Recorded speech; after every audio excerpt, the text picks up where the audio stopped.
웨슬레 형제의 어머니며 동시에 메도디즘의 어머니라 할 수산나 웨슬레 부인은 다행히 두 아들로 말미암아 전 영국에 일어난 영적 큰 부흥을 목도할 수 있었습니다.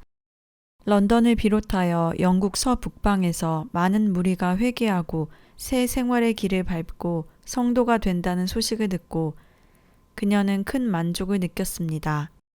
웨슬레가 1742년 7월 18일 주일 브리스톨에 있을 때 그 어머니의 병세가 위독하다는 정보를 듣고 그날 저녁 많은 무리에게 설교를 마치는 즉시로 런던을 향하여 떠나 20일에 거기 도착하였습니다. 그때 그의 어머니는 병석에서 생사의 지경을 방황하고 있었습니다. 찰스 웨슬레는 불행히 런던에 있지 못하고 요한 웨슬레와 5달 만이 어머니의 병상에 둘러 있었습니다. 웨슬레가 런던에 도착한 지 제4일, 즉 금요일에 병세는 점점 위급하여져서 임종이 가까움을 느꼈습니다. 그럼에도 불구하고 수잔나는 조금도 겁냄이 없었습니다. 이때 웨슬레는 7년 전 자기 부친의 임종시에와 같이 기도문 한 편을 엄숙히 읽었습니다. 그 후 얼마 안 되어 부인이 고요히 운명하였는데 임종 직전에 얘들아 내가 해방되면 즉시 하나님을 찬송하는 시편을 불러다오 한 유언에 의해 울음 대신 찬송시를 읊었습니다. 이렇게 하여 위대한 부흥사요 신학자를 낳은 아니 길러낸 수잔나 부인은 가난한 살림살이에 수다한 자녀들로 더불어 파란 많은 인생을 보내다가 1742년 7월 23일 73세의 일기로 영원한 안식의 나라로 떠났는데 그의 죽음이야말로 위대한 설교자의 설교 이상으로 큰 교훈과 감명을 그 자녀들에게 주었습니다.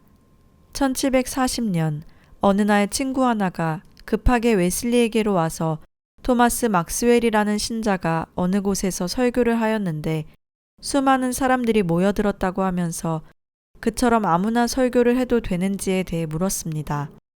웨슬리는 이 말을 듣고 나서 그 막스웰이라는 사람을 데려다가 사람들 앞에서 설교를 시켜보았습니다.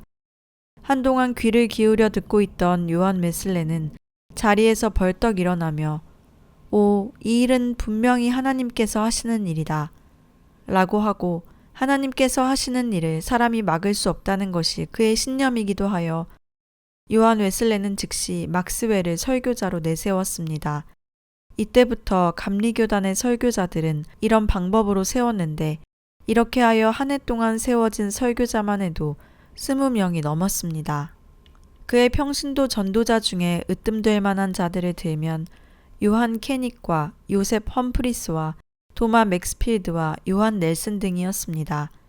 요한 넬슨은 평신도 전도자 중에 가장 유력한 자였습니다. 그는 석공이었는데 평소에 늘 영적 불안과 회의 속에서 헤매다가 요한 웨슬레의 설교로 비로소 마음의 평화를 얻었습니다. 웨슬레가 이와 같이 순회 전도제를 적용한 후 그는 넬슨과 같이 용감하고 충성스러운 인물을 선택하여 각지로 순회하면서 복음의 선포와 신도회의 시찰 등의 임무를 담당하게 하였습니다. 한편 웨슬리는 일반 신자들을 설교자로 세우자 자연스럽게 여자들도 설교자로 세워야 하느냐는 문제에 부딪히게 되었습니다. 웨슬리는 이 평신도 전도운동에 남자뿐 아니라 여자도 채용하게 되었습니다.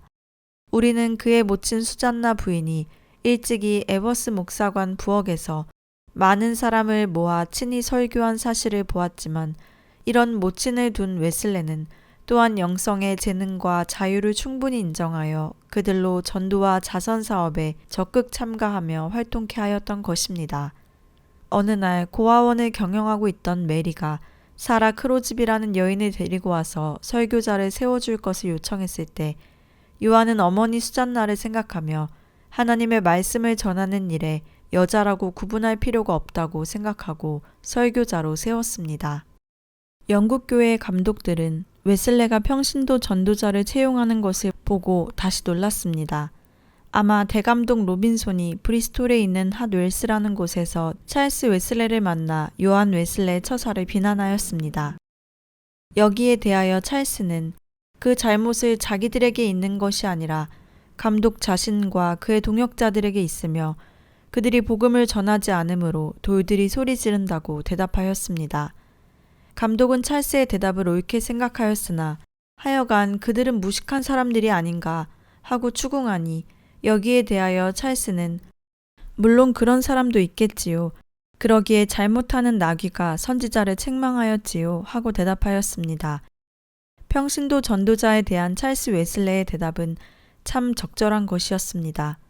그는 계속하여 나는 그 무식한 전도인들이 그 큰 사역, 즉 사람의 영혼을 죽음의 길에서 건지는 일에 하나님의 도우심을 받는 줄 압니다.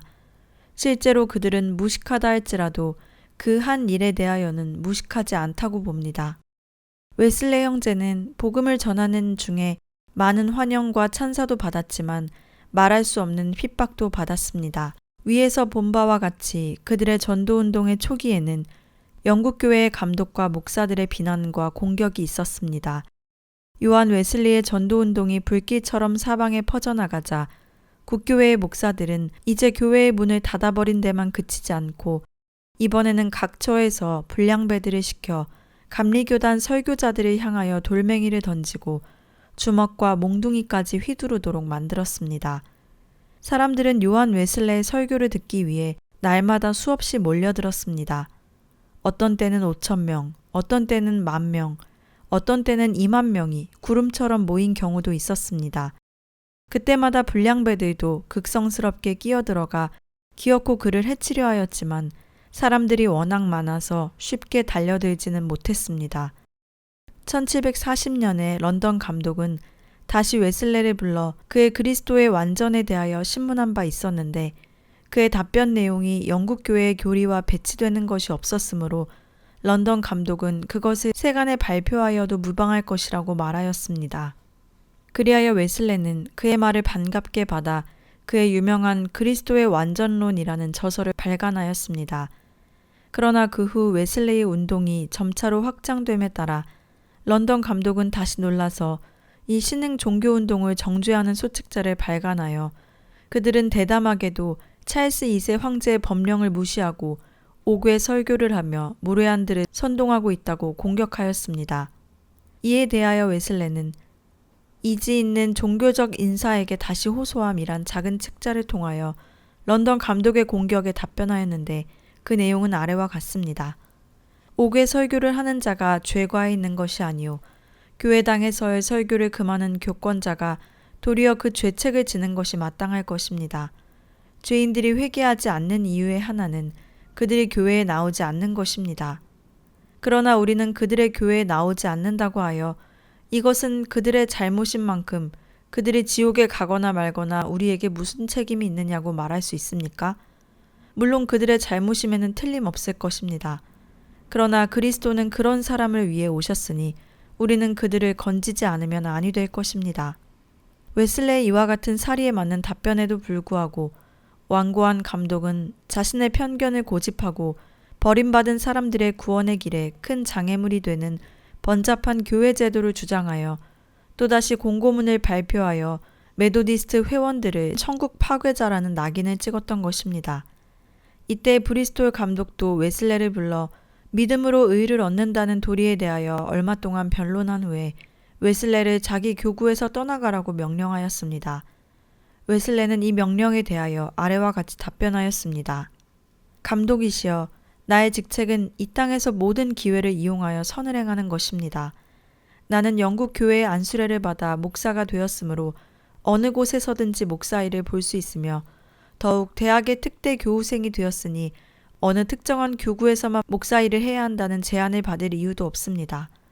따라서 내가 이곳에서 전도하는 것이 교회법에 어그러짐이 없으며 그렇게 믿는 이상 이제 남는 문제는 내가 하나님께 순종할 것이냐 사람에게 순종할 것이냐 하는 것뿐입니다.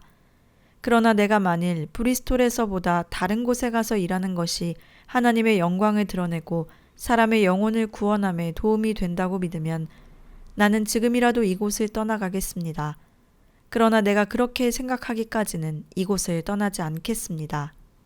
영국 중서부에 자리 잡고 있는 스탠포드주 북쪽의 이른바 암흑촌이라는 지역은 옛날부터 투우와 투개와 그 밖에 여러 가지 잔인한 게임이 성행하여 이것이 그들의 도덕 생활에 끼쳐준 악영향이 컸던 것입니다. 이 암흑촌에 있는 웬스베리와 왈살과 달레스톤의 주민들은 난폭하고 무법하기 이를 데 없었습니다. 웨슬레 형제가 웬스레비에서 1742년 11월 이후 전도한 결과 처음에 100명의 신도를 얻어 신도회를 조직하였으며 그 이후로 회원이 점점 늘어 그 이듬해 5월에는 3만 명까지 도달하였습니다. 그러나 웨슬레의 사업이 이와 같이 활발히 진전되는 반면 마귀의 역사로 박해가 강하게 일어나기 시작했습니다. 어느 날은 설교를 하고 돌아오다가 또다시 불량배들에게 애워싸여 몽둥이로 구타를 당했습니다. 느닷없이 당한 일이라 금방 정신을 잃고 쓰러져 버렸습니다. 이놈을 절반 죽여서 끌고 가자 두목이 그렇게 소리치자 다른 깡패들이 입, 얼굴, 머리 할 것 없이 사정없이 발길로 걷어찼습니다. 웨슬리가 정신을 차려보니 어느 허술한 헛간에 누워 있었습니다. 그 불량배들은 정신이 드냐? 이제 설교를 그만두겠다고 다짐하네. 그러면 살려보낼 테니. 그렇지 않으면 여기서 죽는 거야. 요한은 잠시 눈을 감고 기도했습니다. 하나님, 이 사람들을 용서하여 주소서. 지금 이 사람들은 자기의 잘못을 모르고 있습니다. 참으로 놀라운 일이 이때 일어났습니다. 그 기도를 듣고 나서 불량배들은 모두 머리를 숙이고 울어버렸던 것입니다. 이 불량배들 가운데 큰 변화를 받고 평생 동안 요한 웨슬리를 따랐던 사람도 있었습니다. 1744년 1월 30일에 폭도들이 일어나 한 신도의 집을 엄습하고 집 한 모퉁이를 파괴하고 가구들을 부수고 덜어는 가져가고 거의 점포의 값진 물건들을 운반해 갔습니다. 그들은 그래도 부족하여 그 집 주인과 부인을 혈안이 되어 찾아 그들의 골통을 부숴버리겠다고 하였습니다. 그 다음 2월 7일에 폭도들은 다시 모여 메도디스트라고 부르는 사람들의 집을 하나같이 다 습격하여 창문을 파괴하고 들어와 테이블과 의자와 장롱들을 모조리 때려 부수고 파괴할 수 없는 물건들은 발기발기 찢어버렸습니다. 거기 있는 사람들은 아무도 그 폭도들을 제지할 생각을 못하였습니다. 그들은 자기들의 생명을 보존하기 위해서 달아나고 오직 어린아이들만 어디로 갈지 몰라 남아 있었습니다. 폭도들이 값진 물건들을 다 가져갔고 그 후에도 폭도들의 난동은 계속되었습니다. 그들은 여러 패로 나뉘어 이 동네 저 동네로 다니며 메도디스트 회원들의 집을 습격하고 집과 가장, 집물들을 파괴하고 역시 값진 물건들을 가져갔습니다. 습격을 당한 신도들은 그곳 치안 책임자에게 보호를 요청하기도 하였으나 도리어 거절을 당할 뿐이었습니다. 웬스베리에서 폭동이 있었을 때 그 지방의 치안 책임자인 우드 씨를 찾아가 폭도들이 가져간 물품들을 회수하여 모아놓고 그 물건들을 찾아가되 그 전도자들을 받아들이거나 그들의 말을 듣지 않겠다는 조건 아래 찾아가라고 하였습니다. 이러한 폭도들의 난동과 습격은 이 지역 곳곳에서 시도 때도 없이 일어났습니다. 이 사건에 대한 기사가 1744년 2월 18일 화이트홀 앤드 런던 이브닝 포스트지에 발표되었는데 여기에는 메도디스트라고 부르는 사람들이 일으킨 폭동이라고 기재되었습니다. 그러나 이것은 메도디스트 회원들이 일으킨 것이 아니라 그들에게 대해 일으킨 폭동이었다고 이 사실을 웨슬레에게 보고한 사람이 해명했습니다. 이와 같은 폭동은 8개월 동안이나 계속되었습니다. 폭도들은 메도디스트 회원들을 폭도들, 방화범들이라고 엉뚱한 전과를 뒤집어 씌우기도 했고 좀 지식 있는 사람들은 야곱당이나 법왕당리니 등등으로 민중을 선동했습니다. 폭도들은 웨슬리가 설교할 때 돌과 쓰레기 등 오물을 던지기도 하고 까닭없이 욕설을 하기도 하고 어떤 곳에서는 설교를 방해하려고 물방앗간에 물을 세차게 되어 큰 소리를 내기도 했습니다. 웨슬리는 폭동들이 난동을 부릴 때 대항하지 않음은 물론 그들을 피하거나 위축됨 없이 용감하게 그들과 정면으로 대하였습니다. 이것은 그가 폭도들의 난동을 여러 번 겪는 중에 얻은 지혜였습니다. 그리하여 그는 폭도들은 정면으로 대하라고 하였습니다.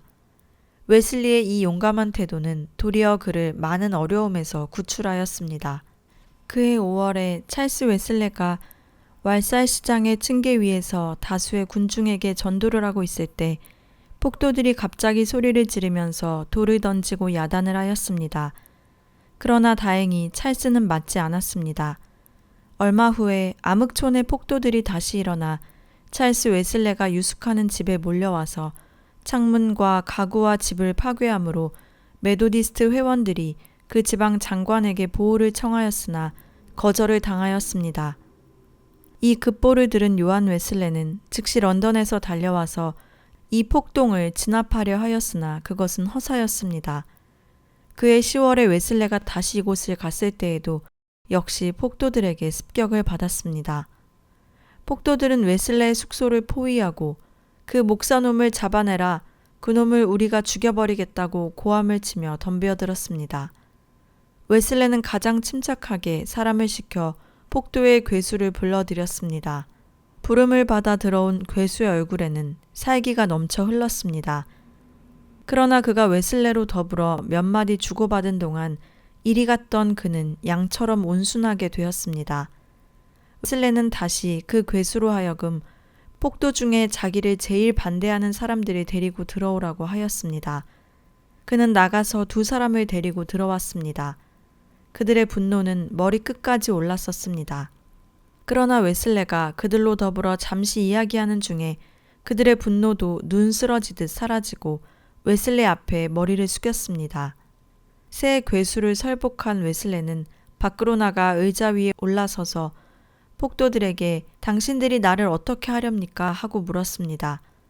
폭도들은 재판소에 가자고 하였습니다. 웨슬레는 조금도 두려움 없이 그거 좋은 말씀이요. 내가 기쁘게 가겠소 하고 대답하니 그의 대답하는 태도와 위엄은 난폭한 그들의 마음을 정복하였습니다. 그리하여 당장에 큰일이나 낼 것 같이 덤벼들던 폭도들은 그분은 참 점잖은 분이다. 우리가 피를 흘려서까지라도 이분을 보호해야 되겠다고 말하였습니다.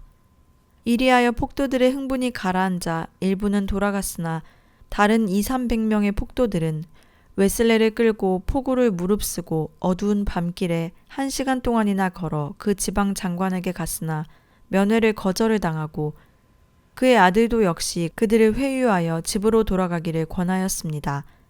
그리하여 그들은 울분을 참지 못하여 웨슬레를 다시 왈살로 가서 그곳 재판관에게 호소하였으나 그 역시 이런 일에 간섭하려 하지 않으므로 할 수 없이 무료히 그대로 돌아오는 도중 왈살의 폭도들이 웨슬레를 경호해 가지고 가는 자들을 습격하여 그를 마구 구타하여 많은 상처를 입었습니다.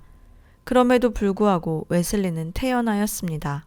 이와 같이 많은 폭도들에게 휩싸여 어느덧 동네 서편 끝에 이르렀을 때 어떤 집의 문이 열려 있어 웨슬레는 이 위기를 피하고자 그리로 들어가려 하였으나 그 집 주인은 폭도들이 그 집에 대하여 폭행을 가할까 두려워 웨슬레의 들어옴을 거절하였습니다. 웨슬레는 하는 수 없이 용기를 내어 큰 소리로 기도를 시작하였습니다. 위기를 당한 웨슬레의 기도는 간절한 기도였습니다. 그의 기도는 하나님의 들으시는 바가 될 뿐 아니라 폭도의 두목의 마음을 사로잡았습니다. 그리하여 폭도의 두목은 웨슬레의 기도를 듣자 두려운 마음이 생겨 웨슬레를 향해 여보시오, 나는 당신을 위하여 내 생명을 바치겠습니다. 나만 따라오시오. 누구나 당신의 머리털 하나라도 어떻게 하지 못할 것입니다고 하였습니다.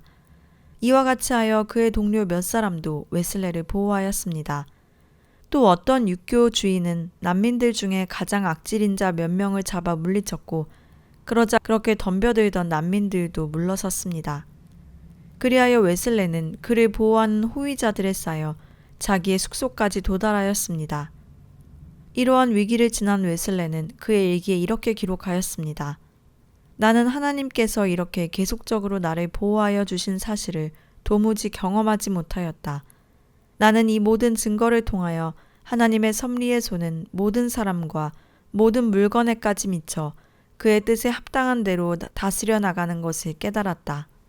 이러한 모든 위기 중에서도 웨슬레와 함께 생사를 같이 하기로 결심하고 끝까지 그의 곁을 떠나지 아니한 용감한 메도디스트 회원 몇이 있었으니 그들은 즉 윌리엄 시취와 에드워드 슬래터와 요한 그리피드와 존 팍스였습니다. 그 중에 윌리엄은 다소 폭행을 당하였으나 다른 사람들은 무사하였습니다. 웨슬레가 윌리엄에게 당신이 폭도들에게 잡혀 봉변을 당할 때 어떤 마음을 가졌었습니까? 고 물으니 그는 순교자적 태도로서 우리를 위해 죽으신 분을 위하여 죽을 각오를 가졌었습니다. 라고 대답하였습니다. 존 팍스에게 두렵지 않더냐고 물으니 그는 아니요, 지금의 가지는 마음이나 조금도 다를 것이 없습니다. 나는 그때 당신과 나를 위하여 하나님을 의지하였습니다. 라고 대답하였습니다. 웨슬레가 웬스베리로 돌아가 자기 숙소에 이르자 여러 친구들이 다 함께 모여 자기를 위해 열심으로 기도하고 있었습니다. 그 동네 사람들은 웨슬레가 아무 허물 없이 그런 박해를 당하는 것을 보고 크게 동정하여 그 이튿날 아침 웨슬레가 거리에 나갔을 때 그의 말대로 모든 사람들이 자기에게 깊은 동정을 표하였습니다. 요한 웨슬레가 웬스베리에서 폭행을 당할 때 나팅함에 있던 찰스는 즉시 웬스베리를 떠나 닷새만에 도착하였습니다. 그때는 웨슬레에 대한 박해가 그친 지 이미 닷새가 지났는데 메도디스트 회원들이 그러한 어려움 가운데도 더욱 굳게 뭉치어 굳건한 믿음을 가지고 나가는 것을 보고 감격과 감사한 마음을 금하지 못하였습니다.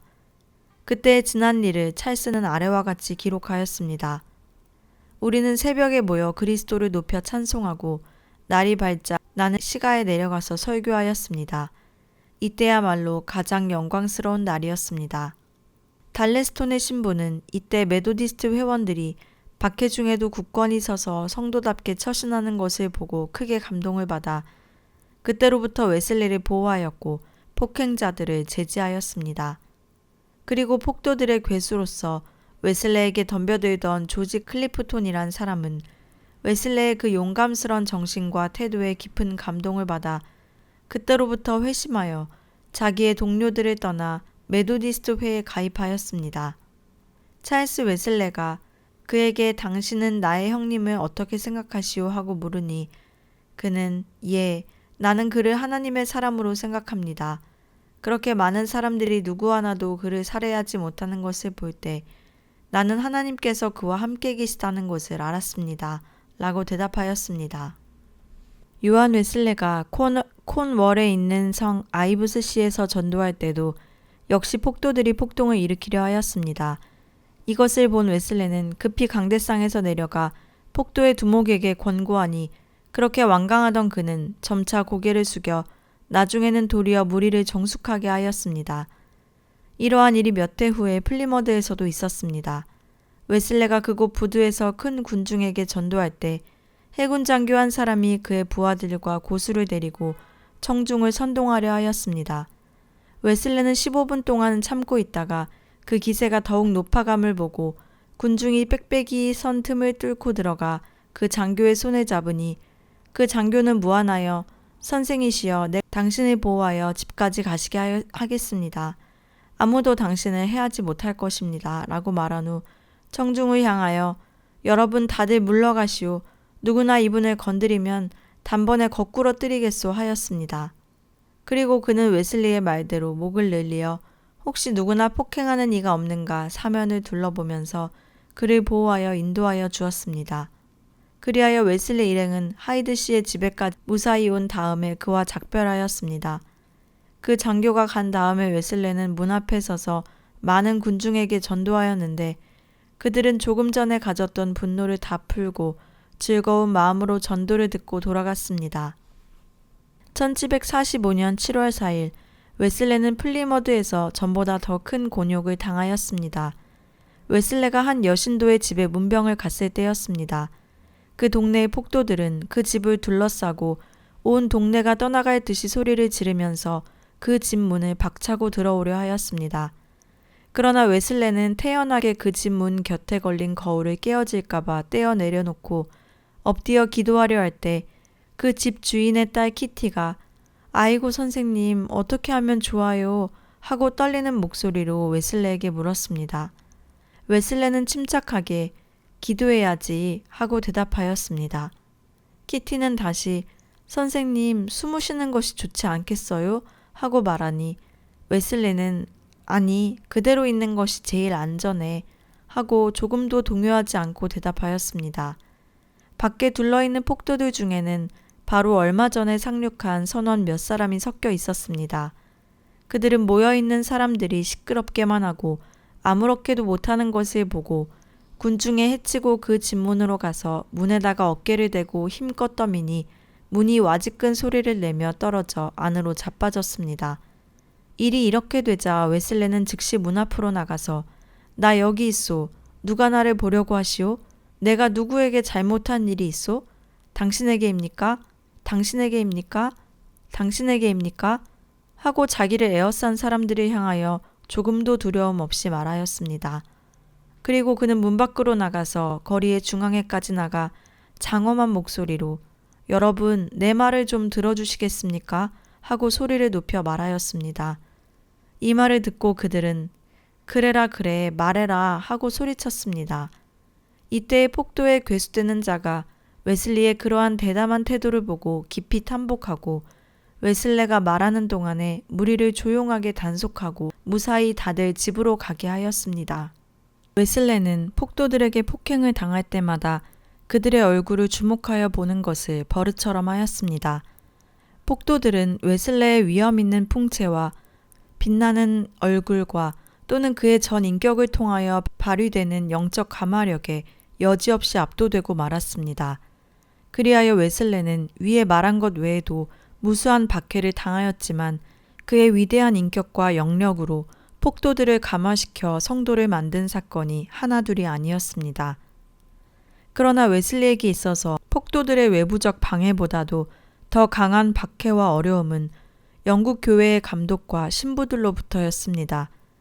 그들은 메도디스트 회원들을 세종파, 교회의 적, 야곱당, 법왕당이니 하는 근거 없는 명칭으로 그들을 비난하기도 하였으며 웨슬리와 메도디스트 회원들을 동정하는 사람들은 신도회를 해산하고 평신도 전도자들을 해직하고 노천 전도를 중지하고 영국 교회의 권위를 인정하라고 권고하였습니다. 영국 교회로부터 비난과 공격을 살펴본다면 세 가지 종류로 나눌 수 있을 것입니다. 하나는 교리상의 문제, 둘은 웨슬리의 전도운동의 방법 문제, 셋은 근거 없는 그야말로 억측과 낭설로 그들의 전도운동을 저해하려는 것이었습니다. 영국 교회의 교권자들과 교직자들 간에는 웨슬리의 믿는 도리에 대하여 회의적인 태도를 가진 자가 많았습니다. 그리하여 웨슬리는 교리상의 문제와 또는 그 밖의 다른 비난과 공격을 일괄하여 해답하는 논문을 1743년 발표하였는데 이것이 곧 이성적이며 종교적인 인사들에게 보내는 중대한 호소문이라는 논문입니다. 웨슬리는 그의 기본적인 신앙과 신학을 천명한 후에 그들이 문제 삼는 신앙의 도리에 대해서 해명하였습니다. 이러한 교리 문제 외에 그들은 또한 교권과 교회제도 문제에 대해서도 책잡았습니다. 런던 감독은 웨슬레에 의하여 일어난 새 종파를 정죄하는 소책자를 발간하였고 그들은 대담하게도 찰스 2세의 법령을 무시하고 노천 설교를 하며 무례한들을 선동하고 있다고 공격하였습니다. 이에 대하여 웨슬레는 우리는 교회에서 전도하는 것이 허락되지 않았기 때문에 부득이 문이 열린 곳에서는 어디서나 말씀을 선포한다. 이 복음의 선포는 나에게 부탁되었기 때문에 내가 이 복음을 전하지 아니하면 내게 화가 있을 것이다고 하였습니다. 그리하여 잘못이 있다면 교회당에서 설교를 금하는 교권자에게 있지 노천 설교를 하는 자에게 있지 않다고 하였습니다. 그리고 이보다도 더 영국교회의 교권자들을 자극한 것은 평신도 전도자의 등용이었습니다. 교권과 교회제도를 신성시하는 고교회주의자들에게 있어 평신도들을 강단에 세운다는 것은 생각할 수 없는 일이며 이것은 교권의 침해이며 신성 모독이었습니다. 그러나 웨슬리는 평신도 전도인들은 교직자가 아니며 다만 자신의 보조자들인 만큼 그들의 모든 행동에 대해서는 자신이 책임을 진다고 하였고 또 그들에게는 성직자들만이 집행할 수 있는 성례 집행권은 절대로 부여치 않고 다만 전도와 또는 자기 신도들의 지도와 육성을 위해서만 일하게 한다고 말했습니다. 그들은 또한 웨슬리가 자기가 담임하고 있는 교구에서 전도한다고 비난하고 금지하였습니다.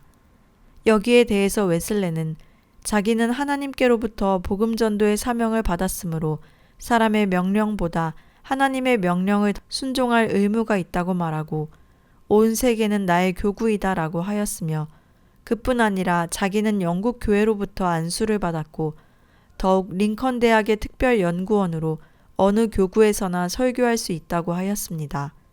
그 밖에도 그들이 웨슬리와 그의 전도자들을 비난한 이유는 그들이 교회를 파괴한다, 교회법을 어긴다, 교회를 분열시킨다, 교회에서 이탈했다 등등이었습니다. 그러나 웨슬리 자신은 그의 운동은 영국 교회로부터 이탈하려는 것이 아니라 어디까지나 영국 교회 울타리 안에서 하나님의 사자로서 그리스도인이란 이름만 가지고 마음과 생활은 이교도인 그들을 참되고 순수한 기독교로 돌아오게 하는 일이라고 주장했습니다.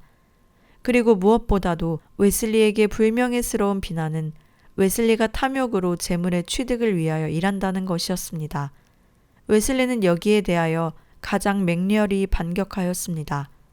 그는 지난 10여 년 동안 무슨 이득을 위해서 일한 적이 없으며 자신은 언제나 주는 것이 받는 것보다 복이 있다는 말씀을 기억하면서 살아왔다고 말하고 자신이 은이나 금이나 무엇을 탐하지 않았다는 것은 하나님 아버지가 아신다고 강경히 항변하였습니다.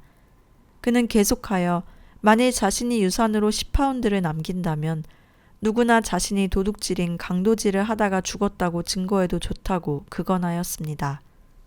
웨슬리와 그의 교도들을 박해한 이유는 다양하였습니다. 대개는 그의 설교에 대한 반감이 동기가 되기도 하였고 혹은 폭도들에 돌리는 근거 없는 풍설에 의하기도 하였습니다. 그러나 그보다는 웨슬레와 그 교도들을 미워하는 국교의 목사나 신도들의 선동에 의함이 많았습니다. 그들은 폭도들의 배후에서 근거 없는 구실로 민중을 선동하여 무고한 웨슬레와 그의 교도들에게 해를 가하도록 선동하였습니다. 이와 동시에 영국 교계에서는 웨슬레 운동과 그 회원들을 비난 공격하는 소책자가 무수히 나왔습니다. 이 책들 가운데는 웨슬레는 민중을 기만하는 자, 제수의 땅에 가면을 쓴 자, 배교자 등의 불명예스러운 명칭을 붙었으며 메도디스트 회원들을 사기안들, 광신자들, 폭도들, 무례한의 괴수들 등의 온갖 모욕적 언사로 불렀습니다. 신문 잡지들도 그들을 혹평하여 이 미친 개들을 일소하자고 대서특필하였습니다. 그리고 이에 호응하여 각처에서 웨슬레와 그의 교도들에 대한 폭동과 박해가 일어났던 것입니다. 웨슬레와 그의 교도들은 직접 폭행을 당하는 이외에 여론과 신문과 잡지 등으로 가혹한 공격을 받았습니다. 매국노, 이단자, 반역자, 로마 교회의 앞잡이 등등 온갖 모욕을 뒤집어 씌웠습니다. 위로는 정부로부터 아래로는 일반 민중에 이르기까지 신자와 불신자를 막론하고 공격하였습니다. 웨슬레와 그의 교도들은 이런 수모와 박해와 비난 속에서도 끝까지 참고 나갔습니다. 그 결과로 1757년 이후로는 모든 박해를 그치고 그들의 앞에는 자유로운 전도의 문이 열렸으니 여기에는 요한 웨슬레의 인격과 능숙한 통솔력과 또한 그가 박해를 당하는 중에 보여준 좋은 모범으로 말미암은 바가 큽니다. 웨슬리는 교회 정치와 조직의 재능이 풍부하였습니다. 그가 조직체를 만든 목적은 각 신도와 또는 신도회가 각각 독립적으로 따로 떨어져 있지 않고 서로 연락 관계를 맺게 하는 동시에 그들의 신앙을 북돋아 주려는 데 있었고 영국 교회에서 떨어져 새 교파를 세우려는 의도는 처음부터 없었습니다. 그러나 그의 조직한 집단은 한 큰 교단을 이루어 그의 별세 후에는 마침내 영국 교회를 떠나 세계적으로 널리 퍼진 독립교파가 된 것이니 여기에는 웨슬리 자신이 인식하지 못하였을지라도 교회의 머리 되신 예수 그리스도의 섭리가 있었음을 의심할 수 없습니다. 그는 중생의 경험을 얻고 성령의 능력을 얻은 이후 즉 1739년부터 1744년까지 5년간 런던을 중심으로 하여 브리스톨과 뉴캐슬, 킹스우드 등 각지로 순회하면서 전도하였으나 동시에 보조자로서 목사 4명과 유능한 평신도 전도인 4-5명을 선발하여 그의 활동을 협조하게 하였습니다. 웨슬리는 그의 보조자들의 협력을 얻어 5년 만에 눈부신 업적을 나타냈습니다. 그들은 무보수로 일하였고 그들의 생활비는 여가 시간에 각자의 기능을 따라 일하여 벌었습니다. 그동안의 활동의 결과로 얻은 신도수는 불확실하나 런던에만 2,000명이 있었습니다. 그 밖에 여러 방면으로 눈부신 발전을 하였으니 중요한 것을 소개하면 속회 제도가 원만히 발전되었고 신도회 연합회 헌장이 인쇄 발표되었고 잘 실시되었으며 계절마다 속회를 순회 방문하는 제도가 제정 실시되었고 평신도 전도인을 채용하였으며 예배당이 여러 곳에 설립되었고 성찬식을 독립적으로 실시하게 되었습니다. 이 모든 사업은 어느 것이나 감독교회, 즉 영국교회의 지배나 도움 없이 성취된 것입니다. 웨슬리는 그의 전도로 얻은 신도들의 지도와 육성과 관리를 위하여 이러한 여러 가지 제도를 제정 실시하는 한편 감리회의 영속화를 지향한 또 한 가지 중대한 조치를 취하였는데 그것은 다름 아닌 연회의 조직이었습니다. 신도회가 조직된 지 5년 후인 1744년에 웨슬리는 런던 파운드리 예배당에서 웨슬리 형제와 목사 4인과 평신도 전도자 4인을 합하여 10인이었는데 이 역사적인 집회가 감리교회의 최초의 연회였습니다. 여기에 대하여 웨슬리는 아래와 같이 그의 일지에 기록하였습니다. 25일로부터 5일간 우리는 각자의 영혼과 또는 우리의 말을 듣는 자들의 영혼을 구원하려는 소원 이외에 다른 목적이 없는 여러 곳에서 온 많은 형제들이 모여 회의를 가졌다. 이 회의를 우리가 감리교회의 제1회 연회라고 부르나 실상은 웨슬리가 이 회의를 제도화하거나 영구적 기구를 만들려는 의도는 없었습니다. 웨슬리가 후일에 이 회의와 그 후에 계속해서 모인 회의에 대하여 회고담을 쓰면서 우리는 이 모임을 여러 해 동안 가졌는데 우리가 가진 회의는 실상은 회의라고 하기보다 내가 초청한 사람들과 함께 모여 이야기하는 것에 지나지 않았다고 하였습니다. 이후 200여 년을 내려오면서 감리교회가 설립된 지역에는 이 연회 제도가 실시되고 있습니다. 그들은 모여 기도한 이후에 의제를 먼저 채택하였는데 그것은 신도에게 무엇을 가르칠 것인가, 어떻게 가르칠 것인가, 교리 장정의 제정과 및 그 실행 문제 등이 있습니다. 그리고 회의 진행과 사무 처리에 관한 정신에 있어서는 하나님 앞에서 단순한 의도 아래 배우려는 마음으로 무슨 문제나 밑바닥에서부터 검토하고 각 회원이 자기 생각을 자유로이 발표하며 충분히 토의하고 면밀히 고찰하였습니다. 그 다음에 그들은 회의의 진행과 결의의 방법을 토의 결정한 후에 즉시로 교리 문제로 들어갔는데 이 회의 중 2일간을 여기에 썼으며 나머지 3일간은 영국 교회와의 관계 문제, 웨슬리 신도들의 조직 문제, 평신도 사역자 문제, 집사에 관한 문제 등이었습니다. 그리고 복음전도에 관한 결의로서는 어느 곳에서든지 신도회를 중심으로 할 것을 결의하였습니다. 이와 같이 하면 복음의 세력이 누룩과 같이 점차로 확정될 것이라고 하였습니다. 이 결의문 가운데 그들은 메도디스트 회와 그 전도자들을 부르신 것은 영국 사회, 특히 영국의 교회를 혁신케 하시기 위하여 전국을 통하여 성경에 나타난 성결의 생활을 고취하는 것이란 신념을 표명하였습니다. 특히 이 총회에서 가장 관심을 끌게 만들었던 것은 감리교단이 영국 교회에서 완전히 탈퇴하여 버릴 것인가 아니면 영국 교회 안에 그대로 머물러 있도록 할 것인가 하는 문제가 의제로 채택이 된 일이었습니다. 이런 의제에 대해서 요한 웨슬리는 이렇게 결론을 내렸습니다. 우리의 설교를 듣고 있는 자들을 우리 손으로 밀어내지만 않는다면 그들은 언제까지나 우리 곁에 그대로 남아있을 것입니다. 그러니까 우리가 일부러 감리교단이 영국으로부터 탈퇴한다는 결정 내릴 필요도 없거니와 우리가 그들 편으로 들어갈 필요도 없다고 생각합니다. 문제는 우리가 사람들을 구원하기 위해 모두가 한마음으로 동참해야 한다는 사실입니다. 1758년경에는 다른 때보다도 특히 그리스도인 완전론에 대한 논란이 웨슬리 신도단 내에서와 외부에서 비평자들에 의하여 격렬히 일어났기 때문에 이해 브리스톨 연회에서 이 문제에 대하여 진지한 토론을 가진 후에 이 문제에 대한 좀 더 뚜렷한 태도를 천명하였습니다.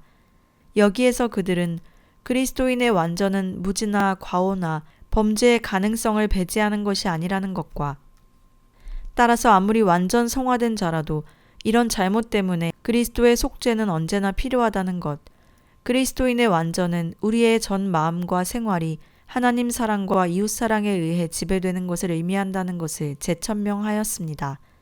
1766년 회의 시에 요한 웨슬레는 그대가 무슨 권위로 전도인들과 일반 신도회를 통솔 지도하느냐는 질문을 받았습니다. 여기에 대하여 웨슬레는 차근차근히 신도에 놀랄 만한 과거 역사를 말한 후에 결론적으로 아래와 같이 말하였습니다.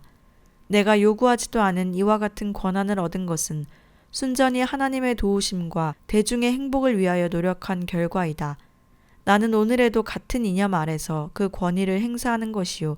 결코 나 자신의 행복이나 명예나 기쁨을 위하여 하는 것은 아니다. 라고 답변하였습니다. 이러한 지도자를 중심으로 일어난 메도디즘에는 다른 교단이 가지지 못한 민주적 정신이 있었습니다. 그리하여 루터교의 한 역사가 하겐바하는 메도디즘은 교회 내에서 몇 큰 인물을 지배하는 교단이 아니라 대표적인 그리스도교 민주주의 단체이다. 웨슬리에게는 오만한 태도가 털끝만치도 없다고 하였습니다. 웨슬레의 혈관 속에는 귀족적인 피가 흘렀지만 무슨 일이나 독단적으로 처결하지 않았으며 회의 시에도 누구나 자유로운 의견을 발표할 것을 장려하였습니다. 이상과 같이 웨슬리는 연회 제도를 창설하여 모였는데 위에서 본 바와 같이 처음에는 이것을 제도화하려는 의도는 없었으나 점차로 이것이 제도화하였습니다. 당시의 연회에서의 처리사항은 일반 사무적인 문제도 물론 없지 않았으나 일반 신도들의 지도와 훈육 문제, 즉 무엇을 어떻게 가르칠까 하는 문제를 중점적으로 다루었던 것을 볼 수 있습니다. 웨슬레의 생전에는 그가 메도디스트 회의의 중심 인물이었습니다. 그리하여 회의시마다 회장이 되었으며 모든 교도들에게 사부와 같이 추앙되었습니다. 처음에는 모래로 꼬아놓은 새끼와 같았었습니다. 그러나 나중에 와서는 끊을래야 끊을 수 없는 공고한 교단을 이루었으니 이것은 무엇보다도 웨슬레 신앙과 인격적 감화와 동시에 그의 치밀한 조직력으로 말미암은 것입니다. 초대 메도디스트회 전도인들은 빈곤의 서약 같은 것은 하지 않았으나 비상한 극기와 금욕의 생활을 하였습니다. 전도인의 규칙을 보면 아무에게도 금품을 받지 말 것, 시장할 때 음식이나 필요한 경우 의복을 주는 것은 받아도 무방하나 금이나 은을 받아서는 안 된다. 그리하여 복음으로 말미암아 부자가 되었다는 말을 들어서는 안 된다고 하였습니다. 그들의 일용품은 대개 신도회에서 받았으며 금전은 여비 정도였는데 그것마저 넉넉히 받지 못해 먼 거리는 대개 걸어 다녔습니다. 어느 교역자 한 사람은 별세시의 유산이라고는 한 실링에 지나지 않았습니다. 석공 유한 넬슨과 이발사 윌리엄 쉔트 같이 결혼 생활을 한 전도인들은 생활비를 위하여 부업을 하면서 전도 사업을 하였습니다. 그러다가 1752년 회의에서는 신도회에서 각 전도인에게 연 12파운드의 보수를 지불하기로 하였으며 그 이듬해에는 각 교구의 중심지에 교역자의 주택까지 설비하여 주었고 1774년에는 교구마다 그 교구 전도인의 주택과 식탄과 등유도 제공하기로 하였고 자녀가 있는 경우에는 매 인당 연 4파운드를 지급하였습니다. 1765년 만체스터 연회에서는 전무간사 1인을 두었습니다. 이 연회시부터 연회 결의사항을 인쇄 배부하였으며 원로 전도인에 대한 규정은 이보다 2년 전에 제정되었으나 이 회의 시에 비로소 그 명칭이 생기게 되었습니다. 웨슬레는 각 전도인으로 하여금 서로 감시하는 제도를 세워 시행하여 내려왔는데 1767년 연회시부터 매 회의 시에 각 전도인의 한 사람씩 불러 그가 전도인 됨에 부족함이 없는가를 회중에 물어보았습니다.